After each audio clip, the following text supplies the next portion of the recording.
The wind howled through the shattered windows of the long abandoned Oak Ridge Elementary School, an imposing structure that had once echoed with the laughter of children. But now, the only sounds that filled its decaying halls were the eerie whispers of the past. Rumor had it that the school was haunted, and the locals avoided it like the plague. Nobody dared to set foot inside, except for one fateful night when curiosity overcame fear. It was a moonless night, and the sky was shrouded in thick, suffocating clouds that seemed to weigh down on the earth. A group of four daring teenagers, Jake, Sarah, Alex, and Emma, had gathered at the edge of the overgrown schoolyard. Their flashlights cast long, shaky shadows that danced on the rusted swing set and the overgrown courtyard. "You really think there's something in there?" Jake asked, his voice trembling despite his bravado. Sarah, the group's self-proclaimed ghost enthusiast, nodded eagerly. "Of course. There have been stories for years. The phantom children. We are going to find them." With a mixture of fear and curiosity, they pushed open the creaking front doors and stepped into the school's dimly lit foyer. Dust hung in the air like a thick fog, and the scent of decay was overpowering. As they ventured deeper into the school, their flashlights revealed the eerie remnants of forgotten classrooms. Desks sat in disarray, textbooks lay scattered, and colorful drawings, now faded with age, adorned the walls. It was as if time had frozen in this forsaken place. "Did you hear that?" Emma whispered, her voice quivering.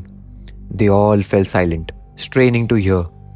There was, again, a faint giggling, like the laughter of children playing in the distance. It sent shivers down their spines. "Maybe it's just the wind," Alex tried to reassure them, but his trembling hands betrayed his fear. They pressed on, following the faint sounds of giggles through the darkened hallways. The laughter seemed to lead them deeper into the school, down a narrow corridor that ended in a set of heavy metal doors. Sarah pushed them open, revealing a staircase that descended into an even darker abyss. With a shared glance, they descended the stairs, their flashlights revealing a basement filled with long-forgotten relics of the school's past. Broken toys, dusty books, and cracked chalkboards were scattered across the floor. But what drew their attention was a faint glow coming from a room at the end of the basement. Cautiously, they approached, and their flashlights revealed a sight that chilled them into their core. In the center of the room, a circle of old-fashioned wooden chairs surrounded a flickering candle. And seated in those chairs were a group of children, their faces pale and their eyes empty. Their clothing was outdated, and they seemed to be in a trance-like state, their eyes fixated on the candle's flame. "Are they the phantom children?" Emma whispered, her voice barely audible. As if in response, the children's heads turned in unison to look at the intruders. Their eyes were hollow, devoid of any emotion.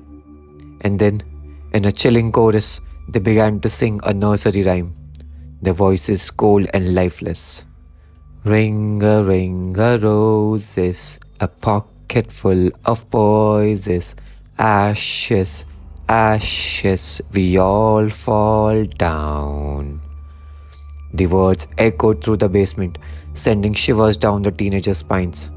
Panic set in as they realized that the children were slowly rising from the seats and approaching them with lifeless, outstretched arms. In a blind rush of terror, they turned and sprinted up the stairs, desperate to escape the nightmare that had unfolded before them. The sound of the children's eerie laughter echoed behind them as they burst out of the school and into the night. They never returned to Oak Ridge Elementary School, and they never spoke about what they had witnessed. The phantom children remained a terrifying mystery, a chilling reminder that some secrets are best left undisturbed. And the abandoned school, with its haunted past, continued to stand as a grim testament to the darkness that lurked within its walls.